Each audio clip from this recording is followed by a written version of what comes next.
રંગબેરંગી કાર્ટૂન ગામમાં એક પાતળો, લાંબા ચહેરાવાળો બોલુ રહેતો. હંમેશા મસ્તીમાં અને હંમેશા કોઈને કોઈ શરારત કરે. એક દિવસ તેને જંગલની વચ્ચેથી ચમકતું જાદુઈ બોક્સ મળ્યું. બોલુ બોલ્યો, આમાં શું હશે, ખોલું કે નહીં? પણ તેને બાજુમાં હતી એની મિત્ર ટીટલી, એક લાલ પીળી બોલતી તિતલી. ટીટલી બોલી, સાવચેત, અંદર કંઈ પણ હોઈ શકે. બોલુએ કહ્યું, અરે ડરવાનું નહીં, અને બોક્સ ખોલી નાખ્યું.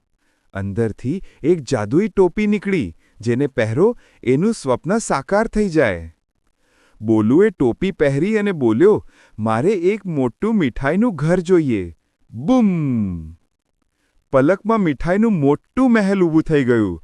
બોલુ અને ટીટલી અંદર દોડી ગયા. વાફલના દરવાજા, આઈસ્ક્રીમની દિવાલો, ચોકલેટનું ફર્શ.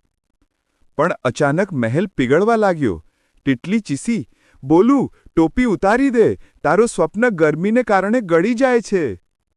બોલુએ ટોપી ઉતારી, અને આખું મીઠાઈનું ઘર પલકમાં ગાયબ. બંને બચી ગયા, પણ ટીટલી બોલી, બુદ્ધિ